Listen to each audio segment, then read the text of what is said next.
Voilà, je voudrais ce matin partager avec vous quelque chose qui est tellement important, de revenir à l'essentiel de la parole de Dieu. Nous avons, en rencontrant le Seigneur Jésus, nous avons fait plusieurs expériences qui ont bouleversé notre cœur et notre vie. En nous approchant de lui, je pense que la première chose que nous avons pu ressentir et découvrir, c'est l'amour de Dieu à notre égard. D'accord ? Alors, si ce n'est pas comme ça, notez ce que je suis en train de vous dire, parce que si ce n'est pas comme ça, c'est que ce n'est pas le Seigneur que vous avez rencontré. Mais si vous avez rencontré le Seigneur, c'est comme ça que ça se passe. Hein ? Notre Dieu est un Dieu d'amour et de vérité. Et quand le Seigneur Jésus, par son Esprit Saint, s'approche de nous, on ressent intensément le grand amour de Dieu, première chose, et en même temps, cette grande misère qui est la nôtre, que nous sommes perdus sans lui dans nos péchés. Et ça, c'est incontournable. Lisez les évangiles, regardez les paroles de Jésus, et partout où il allait, dans tous les endroits où le Seigneur prenait la parole, la première chose qu'il disait, c'est « Repentez-vous, car le royaume des cieux est proche ». Et le Seigneur nous invite à réaliser que gens bien ou pas bien, honnête ou malhonnête, qui que nous soyons, nous sommes perdus dans nos péchés. Et c'est parce que nous sommes pécheurs que nous ne voyons pas Dieu et que nous ne le connaissons pas. Oui, des puissances spirituelles, mystiques, il y en a dans ce monde. Hein. Il y a beaucoup de gens qui croient ainsi parler avec Dieu et qui parlent avec son ennemi. Mais la parole nous éclaire dans ce sens. L'amour de Dieu, la réalité de nos péchés. C'est ce que le brigand sur la croix a expérimenté. Et en expérimentant l'amour de Dieu et en même temps la réalité de ses péchés, cela permet au Saint-Esprit de venir nous sauver et de venir changer notre cœur. Ce que Jésus appelle la nouvelle naissance. Et Jésus le disait à un homme religieux, instruit, savant, il dit « Personne ne peut voir le royaume de Dieu, ni même y entrer, s'il ne naît pas de nouveau. » C'est bien sûr le Saint-Esprit qui le fait quand nous entrons dans le processus de la repentance, parce que le Saint-Esprit, il ne peut sauver que ceux qui réalisent qu'ils sont perdus. Ça, c'est important. Troisième élément, donc amour de Dieu, repentance de nos péchés. Troisième élément qui est indispensable et incontournable, c'est l'autorité de la Bible, la parole de Dieu, les Écritures. Le premier verset que j'ai choisi se trouve dans 2 Timothée 3,16 et qui nous rappelle que toute l'Écriture est inspirée de Dieu et utile pour enseigner, pour convaincre, pour corriger, pour instruire dans la justice. Amen. Donc, toute l'Écriture. Alors, ça se discute. La première chose que les hommes font, c'est de mettre en doute la parole de Dieu. Alors bien sûr, plusieurs vous diront, c'est les hommes qui l'ont écrit, etc., etc. Et vous avez raison, puisque la Bible a été écrite sur presque 2000 ans, par des gens complètement différents. Et c'est ça qui est très intéressant d'ailleurs. Parce que le message de la Bible est ce qu'on appelle christocentrique. Ça vous dit quelque chose ?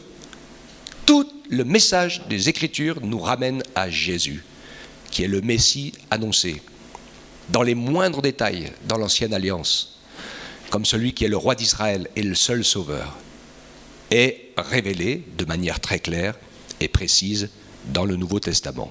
Maintenant, quand vous lisez dans l'Ancienne Alliance un passage comme Ésaïe 9,5 qui vous dit « Un enfant nous est né, un fils nous est donné », on l'appellera conseiller, admirable, Dieu puissant, Père éternel. Ça a quand même été écrit plus de 650 ans avant que Jésus arrive.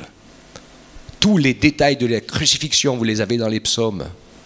Même ses vêtements déchirés et sa tunique partagée, ses pieds et ses mains percées. À cette époque-là, personne ne connaissait la torture de la croix. C'est les Romains qui ont inventé ça. Et donc, c'est impressionnant. L'adversaire, le diable, va faire tout ce qui est en son pouvoir pour brouiller les cartes et pour qu'on ne croie pas à la véracité de la parole de Dieu. D'ailleurs, c'est la première chose qu'il a dite dans le jardin d'Éden. Parce que Dieu avait donné une parole à ce moment-là, qui n'était pas une parole encore écrite, bien qu'elle soit maintenant écrite dans l'Ancien, mais c'était une parole très claire. Et il dit, tu peux faire ce que tu veux, et puis tu peux manger de l'arbre de vie, mais tu ne touches pas à l'arbre de la connaissance du bien et du mal, car le jour où tu y toucheras, tu mourras. Vous savez ce que l'adversaire, le diable, a dit à Ève et à Adam? Dieu a-t-il réellement dit? Et ce qui est, je vais dire, mortel pour les hommes qui s'égarent dans leurs propres pensées, eh bien, c'est de ne pas réussir à mettre et à comprendre que Dieu a veillé sur sa parole, qu'il est puissant par son Esprit Saint et au cours des siècles a inspiré de manière précise ceux qui l'ont écrite. Les prophéties s'expliquent entre l'Ancien et le Nouveau. La Bible, quand on l'étudie, c'est un livre extraordinaire qui se tient et se serre comme les écailles d'une carapace. Et ça, c'est impressionnant. Il n'y a que l'Esprit de Dieu qui peut faire ça. Évangile de Jean, chapitre 5, versets 39 et 40. Jésus parlait avec les religieux qui étudiaient avec force l'Ancien Testament et qui avaient du mal à saisir, à comprendre, parce qu'ils essayaient, par leur mérite et par leurs efforts, à faire assez de choses pour plaire à Dieu et pour lui être agréables. Ils étaient en train de passer à côté de l'essentiel. L'homme est religieux. L'homme est religieux. Et on aime fixer les choses et mériter les grâces. Mais Dieu, dans sa parole, nous dit que nous ne méritons rien, que tout est grâce et cadeau de Dieu. Amen. Jésus donc parlait avec les religieux qui le regardaient avec un œil de travers, parce qu'ils n'acceptaient pas que Jésus les remette en question et en cause. Et Jésus leur disait, Jean 5, 39 à 40, « Vous sondez les Écritures, parce que vous pensez avoir en elles la vie éternelle. Ce sont elles, les Écritures, qui rendent témoignage de moi, et vous ne voulez pas venir à moi pour avoir la vie. » Est-ce que ça vous parle, ça? Des hommes qui étudient, qui parfois même font dire à la Bible des choses qu'elle ne dit pas, qui vont au-delà de ce qui est écrit, parce que la Bible n'est pas, comment dirais-je, un livre comme les autres, puisqu'il a été inspiré par l'Esprit de Dieu. L'Esprit de Dieu continue à travailler dans la parole, et il y a des gens qui lisent la Bible, ils n'y comprennent rien. Mais quand on a reçu Jésus dans son cœur, son pardon et son Saint-Esprit, tout s'éclaire. Et ça, c'est formidable. Et quand je vous disais que la Bible est christocentrique, c'est ce que Jésus leur dit. Il dit, vous cherchez à trouver la formule de la vie éternelle en étudiant les Écritures, mais les Écritures, elles ne font que annoncer, prophétiser, expliquer en long, en large et en travers qui est le Sauveur, pourquoi et comment, qui est Jésus. Toute la Bible a pour objectif de nous faire voir Jésus, qui lui, Jésus, nous fait voir le Père, par l'action du Saint-Esprit dans nos cœurs. Notre amour de la vérité, notamment. Jésus est donc le seul sauveur. Il l'a dit lui-même. Quand on l'a expérimenté dans sa vie, on le sait, c'est indiscutable, il n'y a pas de souci. Quand dans Jean 14, 6, Jésus dit « Je suis le chemin, la vérité et la vie, nul ne vient au Père que par moi. » C'est un merveilleux verset. Comme bien d'autres, je ne vais pas vous citer Jean 3,16. Dieu a tant aimé le monde, je vous le cite, vous le connaissez tous par cœur. Dieu a tant aimé le monde qu'il a donné son Fils unique, Jésus, afin que quiconque croit en lui ne périsse point, mais qu'il ait la vie éternelle. Amen.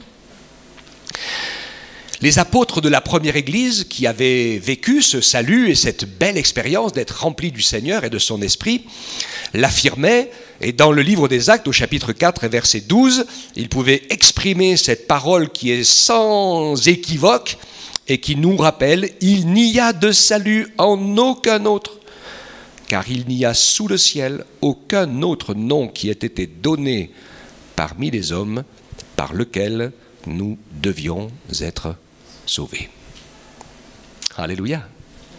Bien sûr, nous le savons. Quand nous avons ouvert notre cœur au Seigneur, il nous a montré par son esprit qu'on était perdus et donc il nous a sauvés. Ce salut que Jésus donne est quelque chose de complètement fou, surnaturel, plus grand que notre intelligence. Et je sais que vous tous qui avez rencontré Jésus et qui avez vécu ce merveilleux salut, on ne peut pas l'expliquer, mais on sait que le Seigneur nous aime, qu'il nous a fait grâce, qu'il nous a pardonné. Nous ne méritons rien, mais il nous prépare une place dans son ciel. Il nous attend et nous avons la paix à l'égard de ces choses. Et ça ne s'invente pas.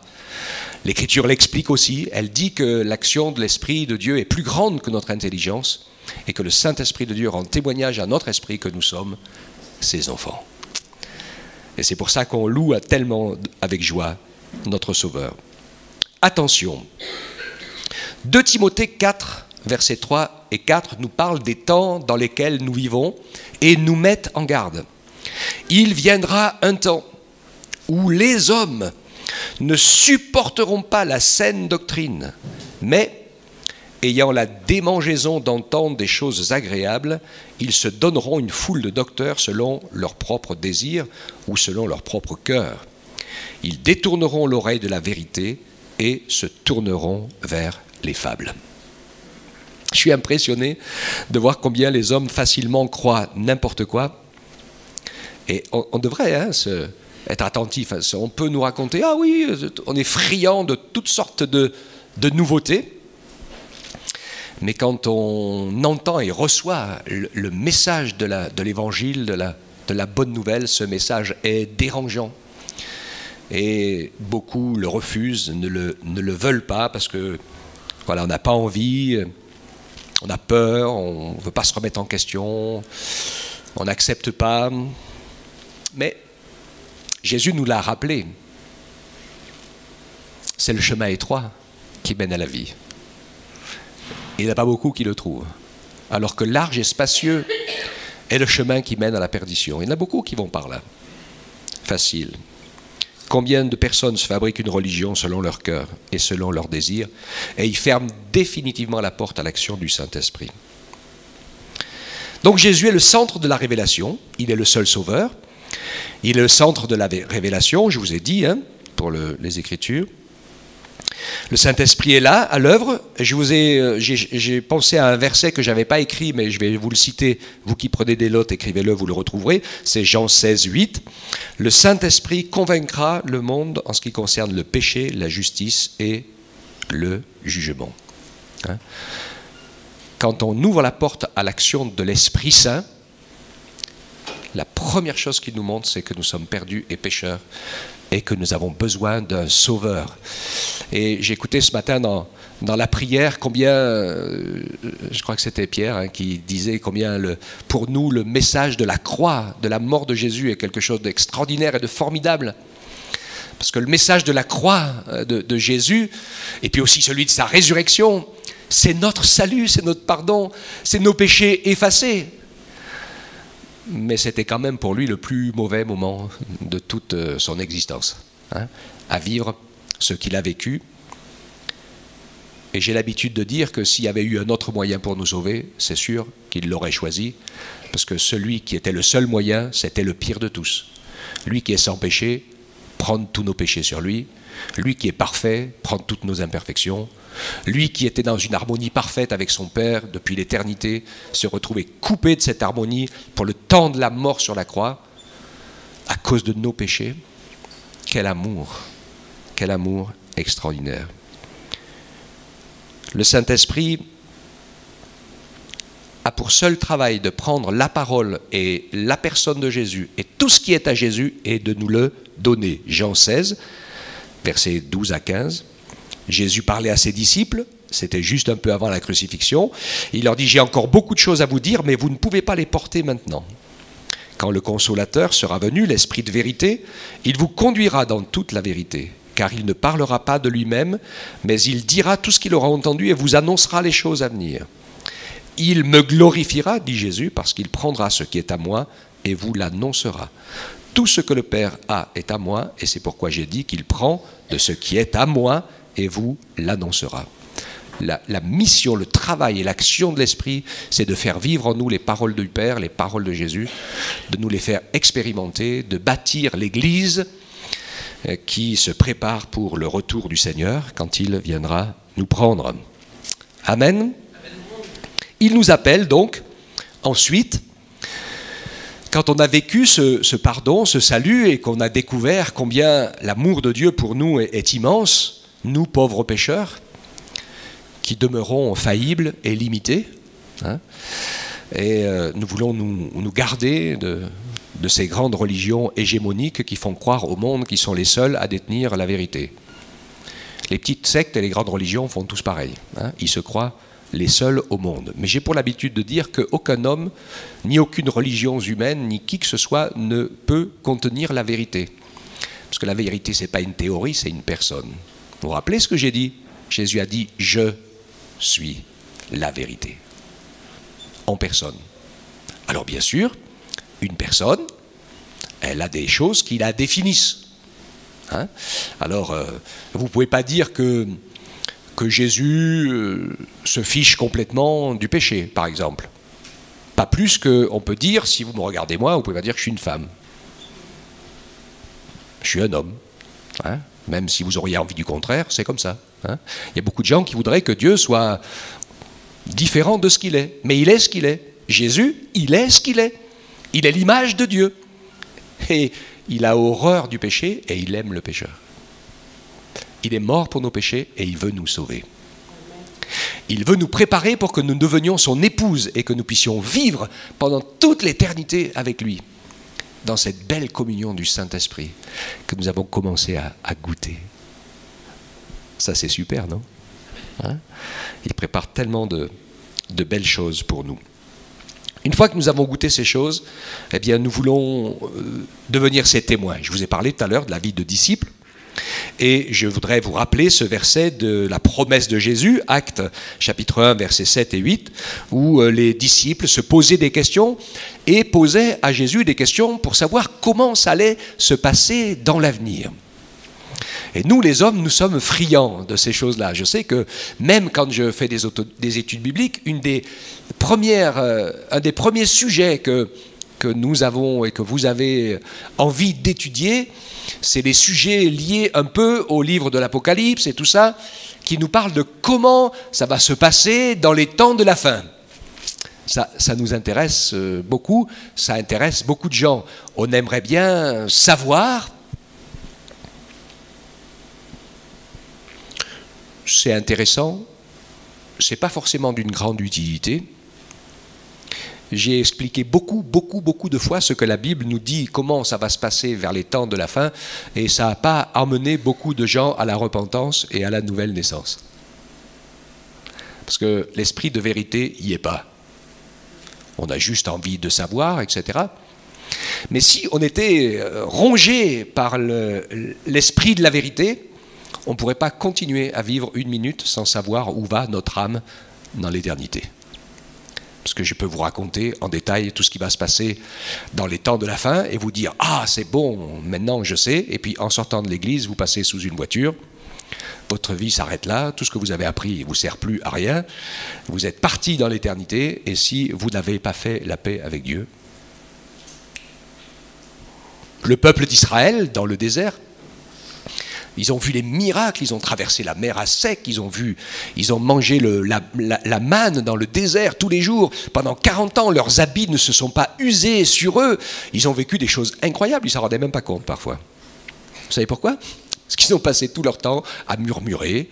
Alors ils râlaient les uns contre les autres, ils râlaient contre Moïse, etc. Ils n'étaient jamais contents. Hein, il y avait toujours quelque chose qui tournait pas rond. Ils ont vécu avec cette mentalité d'esclave qui peut être la nôtre, hein, où on accuse toujours Dieu et on se demande, encore il n'y a pas longtemps, je discutais avec quelqu'un, il dit mais qu'est-ce que j'ai fait au bon Dieu pour qu'il m'arrive tout ça? Alors j'ai l'habitude de leur répondre ben justement rien. Parce que le Seigneur, il nous a créés à son image, à sa dimension. Donc c'est vrai qu'il est grand, qu'il est tout puissant, mais comme on est comme lui, il ne va pas nous obliger à le suivre, il ne va pas nous garder malgré nous-mêmes. Non? Bien qu'il le fasse. Parce que s'il ne nous avait pas gardé en vie, il y en a beaucoup d'entre nous, il y a longtemps qu'on ne serait plus là. Mais sur le principe, à choix égal avec Dieu, à dimension égale et à responsabilité égale, puisque nous sommes capables de vivre, de faire du bien ou du mal, de transmettre la vie à nos enfants et de la donner ou de la reprendre. Enfin, vous voyez comment les hommes font. Donc, c'est la vie, et ces choses sont en notre pouvoir. Et Dieu veut vraiment nous aider à prendre conscience de ces choses-là. Il nous dit donc, c'est pas à vous de connaître les temps et les mouvements, et les moments, pardon, excusez-moi, les moments. Et ça se comprend pourquoi il leur a dit ça, parce que Jésus avait déjà donné des paroles importantes. Hein. Dans Matthieu 24, vous lisez, il avait expliqué comment ça va se passer dans la fin des temps, etc. Et donc, ils voulaient savoir, est-ce que Jésus allait revenir tout de suite ou autre. Et je comprends que Jésus leur dit, c'est pas à vous de connaître les temps et les moments, parce que lui, le Seigneur Jésus, il savait déjà qu'il y aurait au moins 2000 ans avant qu'il revienne. Donc, de toute façon, c'était peu utile pour eux.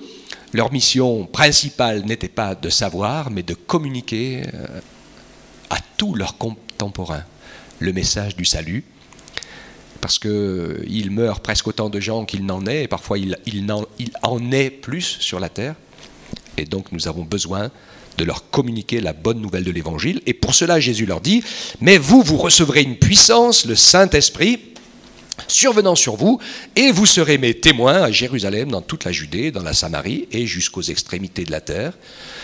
Et nous savons que le Seigneur nous appelle et nous interpelle, nous qui connaissons le Seigneur, qui avons fait la paix avec Dieu, eh bien il nous invite à communiquer ces choses avec amour à ceux qui sont tout proches de nous, puisqu'il parlait aux Juifs, c'est Jérusalem. Après à ceux qui sont un peu plus loin de nous, la Judée, c'est ceux qui nous entourent de loin, je ne sais pas, la famille, etc. Après la Samarie, c'est encore plus loin. Oh, les Samaritains, ils n'étaient pas bien vus par les Juifs, hein, parce que pour eux, c'était des Juifs faux et qui avaient abandonné la parole impure. Alors nous, on pourrait penser au monde qui nous entoure. Hein. On voit le monde avec toutes ces choses qu'ils font, toutes ces horreurs. Mais Dieu nous invite à leur parler, à les aimer et pas à les condamner. D'accord ? Les pécheurs de ce monde qui pourraient être pour nous un peu comme des Samaritains, que nous méprisons. Le Seigneur veut les sauver. Tant qu'il y a de la vie, il y a de l'espoir. Et puis, jusqu'aux extrémités de la terre. Ces extrémités de la terre, cela, nous avons besoin d'avoir la souplesse du Saint-Esprit, parce qu'il y a des moments où Dieu veut nous envoyer quelque part, annoncer sa parole, parce que ce quelque part est prêt. Toutes ces années précédentes, nous avons envoyé beaucoup de missionnaires, pasteurs, missionnaires, dans beaucoup de pays, où la parole de Dieu a été annoncée, et dans ces pays, pendant 10, 20 ans, 15 ans, 20 ans, 25, 30, la porte a été ouverte, on a pu parler de Jésus, et puis tout d'un coup, crac, la porte se ferme. La persécution est là, et heureusement finalement que l'œuvre a été faite. Des fois, on nous reprochait à un moment donné, pourquoi vous envoyez des missionnaires à l'étranger alors qu'il y a encore tant de choses, tant de villes, tant de régions à évangéliser en France. Mais à cette époque, jusqu'à aujourd'hui, la majorité des Français n'est pas très intéressée à part écouter la bonne nouvelle de l'Évangile. Ça va trop bien, ils n'ont pas trop besoin de Dieu. On a tout ce qu'il faut pour se sécuriser. Et puis aujourd'hui, quand on sent la mort arriver, hop, on fait une petite piqûre, donc vous ne sentez plus rien. Et donc vous ne vous préparez pas non plus, et vous partez dans l'éternité, perdu, sans avoir le temps de faire la paix avec Dieu. C'est affreux ces choses, hein. Mais ça va peut-être changer. Ça va peut-être changer. Hein. Et Dieu nous encourage ainsi à pouvoir désirer, prier ardemment, partager cette vie nouvelle que le Seigneur Jésus nous a donnée, et le partager par le témoignage, par le partage de la prédication de l'Évangile, comme je le fais avec vous ce matin. Alors c'est curieux, et je vais vous lire ce qui est écrit ici, vous allez bientôt certainement le voir s'afficher, 2 Corinthiens chapitre 1er, versets 21 et 25. L'apôtre Paul allait partout, et il va parler de la sagesse du monde et de la sagesse de Dieu. Car puisque le monde, avec sa sagesse, n'a point connu Dieu, il a plu à Dieu dans sa sagesse de sauver les croyants par la folie de la prédication. Les Juifs demandent des miracles et les Grecs cherchent la sagesse. Mais nous prêchons Christ crucifié, scandale pour les Juifs, folie pour les païens, mais puissance de Dieu et sagesse de Dieu pour tous ceux qui sont appelés tant juifs que grecs, car la folie de Dieu est plus sage que les hommes, et la faiblesse de Dieu est plus forte que les hommes. Amen. Ceux qui ont la mentalité juive cherchent la preuve par les signes et par les miracles, et ceux qui ont la mentalité grecque cherchent la preuve par les raisonnements. Alors je vais vous dire la clé. Dieu ne se révèle ni par l'épreuve, ni par la preuve, ni par le raisonnement. Dieu se révèle par amour. Donc on peut être très intelligent, hein, pas de souci, ou pas beaucoup. Raisonneur ou pas, tout simple. On peut aimer le mystère ou pas du tout aimer le mystère, être cartésien, les pieds sur terre. Dieu s'en fiche de ça, c'est pas très très grave. La seule chose qu'il regarde, c'est notre amour de la vérité et notre amour pour lui. Tant que nous nous aimons plus nous-mêmes que la vérité ou lui, c'est difficile au Saint-Esprit de travailler. Mais quand dans son cœur et dans son âme, on est prêt à dire quoi que ce soit que Dieu me montre, alors je le vivrai, je le croirai. Alors là, je peux vous dire, on n'est pas loin d'expérimenter le miracle du salut, du pardon et de la grâce de Dieu. Parce que la repentance, c'est ça, hein, c'est de faire demi-tour dans sa vie et d'arrêter d'essayer de se sauver soi-même. Alors, la folie de la prédication. Eh oui, pendant que nous partageons ensemble la parole, si notre cœur s'ouvre, le Saint-Esprit peut agir, et nous l'avons vu à plusieurs reprises, après dans la prière, des personnes guéries ou sauvées, avec le cœur changé, parce que le Saint-Esprit s'est révélé pendant que nous partagions le message et la prédication de la parole de Dieu. Je vous parlais tout à l'heure de cette importance de la Bible, des Écritures, parce que quand vous, je n'ai pas choisi le verset ici, mais vous qui prenez des notes, vous pouvez l'écrire, dans Romains 10, autour du verset 10, il est parlé de ce que la foi vient de ce qu'on entend, et ce qu'on entend vient de la parole de Christ. Vous voulez avoir la foi, la vraie, lisez la parole, écoutez la parole, partagez la parole, croyez la parole, et le Saint-Esprit va pouvoir vous donner cette foi qui n'est pas une espèce d'espoir vain, vous savez, comme les gens qui croient qu'ils vont gagner au tiercé. Ils espèrent gagner, hein, mais ça, c'est pas la foi. Hein. La Bible nous décrit la foi comme une ferme assurance des choses qu'on espère. Moi, j'espère aller au ciel, et j'espère qu'on y sera nombreux. Mais quand je dis j'espère, c'est juste que j'attends le moment que ça arrive. Ça ne veut pas dire que j'y crois pas. Hein? L'espérance, le mot biblique qui dit espérance, c'est juste qu'on sait, mais ce n'est pas encore l'heure. Ok? C'est pas pareil. Hein? Ce n'est pas les gens qui confondent doute avec espérance. L'espérance, et on le sait, mais bon, ce n'est pas encore arrivé. Hein? Le jour où ça arrivera, on le saura, tous ensemble. Alléluia. Voilà, je conclus en disant quelque chose qui est important. Parce que beaucoup de gens qui ont des idées un petit peu qui arrivent des religions anciennes ou modernes, hein, avec des idées un petit peu généralistes, Dieu est tout, tout est Dieu, nous on est tous Dieu, Dieu est tout le monde. Mais la réalité de la vie et la parole ne nous montrent pas du tout les choses comme ça. La naissance est individuelle.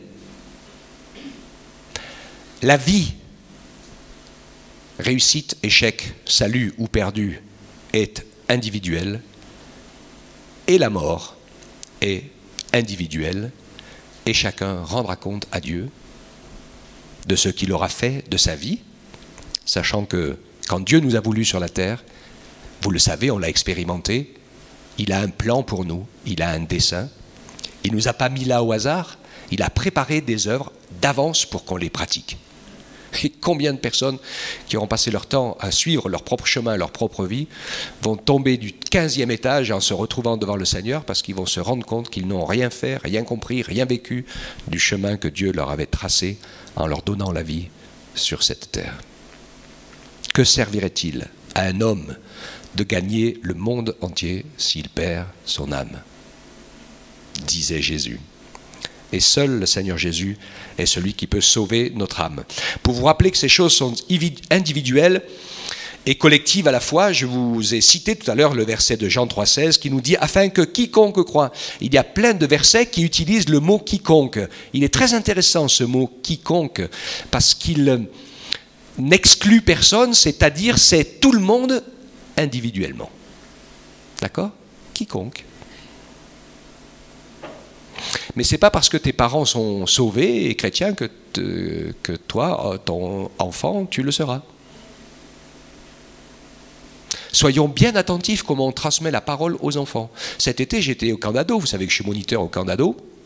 C'est cet été? Non, c'est pas cet été, c'est l'an dernier. C'est l'été dernier. On avait un petit jeune, un petit ado, qui a trouvé notre colo sur Internet.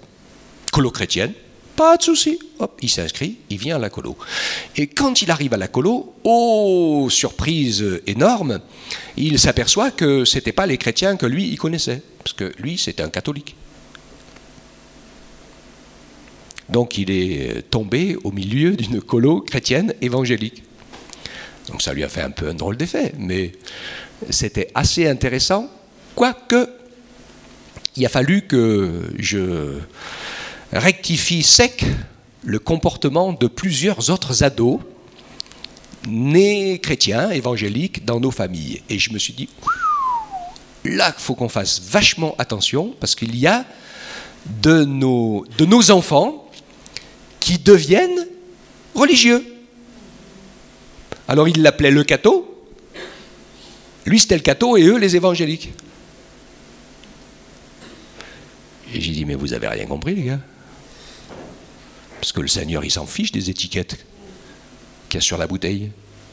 Ce qui est important, c'est ce qu'il y a dans la bouteille. C'est pas parce que vous êtes étiqueté évangélique que vous êtes sauvé, que vous connaissez Jésus. D'ailleurs, vous vous en fichez, vous ne posez même pas de questions, alors que lui, il en pose plein. Donc j'ai dit, c'est fini, je ne veux plus vous entendre parler comme ça. Vous êtes des hypocrites et des religieux.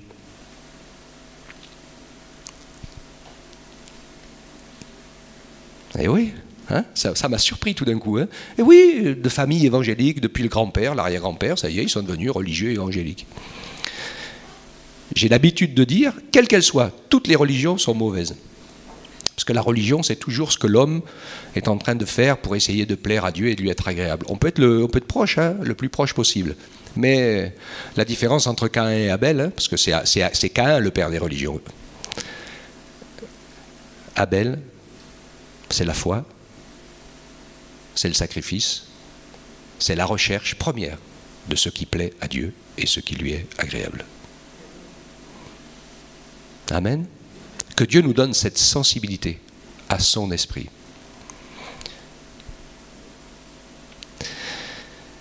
Donc quiconque, individuel et collectif à la fois. Nous savons que Jésus bâtit son Église de manière individuelle et collective à la fois, puisque nous sommes tous ceux qui sont nés de nouveau, les pierres vivantes d'un super édifice qui sera en même temps la maison de Dieu et qui est en même temps sa future épouse. Ça, c'est formidable quand même. Et ça nous encourage, bien sûr, à pouvoir avancer et grandir en tant que disciples. Et pour cela, je termine avec ce dernier verset de Jean 15, les versets 1 à 5, qui nous parle de ce que Jésus veut nous faire vivre avec lui. Et Jésus dit, je suis le vrai cep, et mon Père est le vigneron. Alors, donc nous, c'est nous les sarments, hein. Tout sarment qui est en moi et qui ne porte pas de fruit, il le retranche. Et tout sarment qui porte du fruit, il l'émonde, afin qu'il porte encore plus de fruits. Déjà vous êtes purs à cause de la parole que je vous ai annoncée. Demeurez en moi et je demeurerai en vous. Comme le sarment ne peut de lui-même porter du fruit s'il ne demeure attaché au cep, ainsi vous ne le pouvez pas non plus si vous ne demeurez en moi. Je suis le cep, vous êtes les sarments. Celui qui demeure en moi et en qui je demeure porte beaucoup de fruits, car sans moi, vous ne pouvez rien faire. Amen. On réalise là que, évidemment, en rencontrant le Seigneur Jésus et en naissant de nouveau par son esprit, il va se passer des choses dans nos vies. Et c'est important pour nous, bien sûr, que ces choses se passent, que nous découvrions et vivions pleinement le pardon de nos péchés, que nous découvrions de plus en plus la dimension de l'amour de Dieu et de la grâce à notre égard, pour que nous apprenions aussi à aimer notre prochain et à pardonner, comme Dieu nous a pardonné, à vivre sa parole, avec les hauts et les bas, hein. Je crois que ce qui fait la différence entre un vrai disciple de Jésus et un autre, ce n'est pas forcément le niveau de sainteté apparente, parce que c'est facile de juger les gens sur l'apparence. Seulement, il faut quand même ne pas oublier qu'on ne part pas tous du même endroit. Et quand vous avez des gosses qui sont élevés dans les favelas ou tout seul, etc., hein, qui ont réussi qu'à survivre à cause de la prostitution et du vol et tout ce que vous voulez, on ne peut pas vivre tout à fait la même chose tout de suite que les autres, mais ça n'empêche pas que le Seigneur veut sauver les uns comme les autres. Et puis qu'après, bien sûr, la vie va changer et certaines choses mettront un peu plus longtemps. Maintenant, je ne me fais pas d'illusions, hein. Moi, je connais ma propre vie. Je suis né dans une famille chrétienne. Et il y a des choses dans ma vie dont je me bats encore pour qu'elles changent. Je suis tout seul? Comme disait l'autre, j'ai vécu un grand moment de solitude. Non. Donc c'est facile, hein, de juger les autres. C'est l'histoire de la paille et de la poutre, hein. Mais il est quand même nécessaire de progresser. Et Dieu veut nous faire grandir. Je crois qu'on progresse en le servant. Je voudrais dire ça aussi avant de terminer. Beaucoup d'entre nous, parfois, je pensais un peu aux jeunes ou autres, et ils n'osent pas commencer à servir parce qu'ils se disent « je ne suis pas assez bon, je ne suis pas assez bien ». Vous savez, la meilleure école pour pouvoir progresser avec le Seigneur, c'est de se mettre à son service. Parce que quand on se met au boulot pour Dieu, ça nous oblige à progresser. Tandis que si on attend qu'on progresse en ne faisant rien, on ne progresse pas, on régresse. Vous l'avez remarqué, hein? S'il n'y a pas quelque chose qui nous pousse, on n'avance pas, on est tous les mêmes. Enfin, moi je suis comme ça toujours, hein. Et je dis combien de fois je remercie le Seigneur. Au début, je ne voulais pas répondre à son appel, hein, pour la parole. J'ai mis longtemps, hein, je ne vous dis pas la bataille. Hein, si vous connaissez mon témoignage, vous savez comment ça s'est passé, hein, avant de dire oui. Mais aujourd'hui, combien je remercie le Seigneur, parce que finalement, c'est un privilège extraordinaire de pouvoir vivre et saisir la grâce de Dieu. J'ai l'avantage extraordinaire d'être au culte tous les dimanches, même si je n'ai pas le moral. Même si je n'ai pas envie de prêcher, même si je suis un peu remué en long, en large et en travers, et que ça ne va pas bien, comme disait l'apôtre Paul, de toute façon, le Seigneur t'a imposé la charge d'annoncer la parole, donc tu annonces la parole. Si c'est avec joie, tant mieux. S'il y a des moments, c'est plus difficile. Mais je sais que ça fait maintenant des années et des années que je le fais avec joie, parce que ça a été un privilège. Il y a eu des moments où c'était un petit peu difficile, mais ça m'oblige à vivre dans le pardon. Ça m'oblige à me tenir devant le Seigneur, ça m'oblige à être clair et net, parce que pour me présenter devant tout le monde, je ne peux pas faire l'andouille, le patachon et n'importe quoi, et après venir comme un... Ça ne marche pas, hein. Parce que le Seigneur, il va nous juger si on fait comme ça, hein. Si on vit comme des païens dehors et que dans l'église, on vit comme des chrétiens, en prenant le repas du Seigneur, hein, on prend un jugement qui risque de nous rendre malades et même peut-être de nous tuer, si on n'est pas raisonnable et qu'on ne veut pas entendre raison. Parce que Dieu ne veut pas qu'on se perde, il ne veut pas qu'on prenne le mal pour le bien pour le mal, mais il veut qu'on soit conscient de la gravité du péché. Parce que quand même, ça a coûté la vie à Jésus, hein? Et quel amour merveilleux. Que Dieu nous aide de tout notre cœur dans ce que nous avons partagé ce matin, à savoir que l'Écriture est inspirée de Dieu et que nous pouvons la croire, la lire et la croire. Et quand on la croit, eh bien, la foi grandit en nous. Dans les Écritures, nous allons connaître et l'amour de Dieu et le fait que nous sommes des pécheurs. Nous allons pouvoir vivre ce merveilleux salut qui nous fait naître de nouveau et qui nous permet d'ouvrir les yeux et le cœur sur le plan que le Seigneur a pour nous, pour devenir ses disciples, laisser sa parole travailler, nous faire grandir, mettre sa parole en pratique, apprendre à nous aimer les uns les autres. Vous vous rappelez, quand je vous ai parlé de la Trinité, nous sommes appelés à vivre la même chose, être unis dans l'amour de Dieu, progresser ensemble, servir Dieu ensemble, c'est aussi important que ce que nous faisons. Parce que des fois, on pourrait avoir tendance à dire « Ah oui, moi, regardez, je fais ça bien, mieux que les autres, je fais ça, ça, ça, ça. » Ça, ce n'est pas important pour le Seigneur. Pas du tout. Ce qui est important pour le Seigneur, c'est que si tu fais quelque chose pour le servir, ça connecte avec quelqu'un d'autre et quelqu'un d'autre. Et avec toi. Vous voyez ce que je veux dire? Parce que c'est cette connexion de l'esprit qui fait que la vie de Dieu passe. Ce qu'on fait, c'est un peu secondaire. Alors on essaye de le faire le mieux possible, bien sûr, pour honorer le Seigneur, le bénir, et que ceux qui voient, entendent, soient touchés. Mais nous, l'importance, c'est la connexion avec le Saint-Esprit, la relation avec Dieu, la relation avec les frères et sœurs que nous apprenons à vivre dès aujourd'hui. Il y a intérêt de l'apprendre, parce qu'on va quand même passer l'éternité ensemble. Ouh. Faut qu'on s'y prépare un peu. Donc, Dieu nous fait grâce, il est sage, il sait que la difficulté de ce que nous avons à partager ensemble de manière assez courte pendant une vie devrait suffire à faire la preuve que quand il n'y aura plus de difficultés qui nous séparent, nous réussirons quand même à continuer à nous aimer pendant l'éternité. Vous voyez ce que je veux dire? C'est pas trop brouillon, oui? Si, un peu, vous y réfléchirez. Et Dieu est sage, il a un plan extraordinaire. Et pour nous, ce plan de foi, il est actif. On sait qu'on n'est pas appelés à être des chrétiens consommateurs, passifs, à attendre que Dieu fasse tout, à attendre que Dieu nous bénisse, à attendre. Non, le Seigneur nous dit, lève-toi. Lève-toi et marche.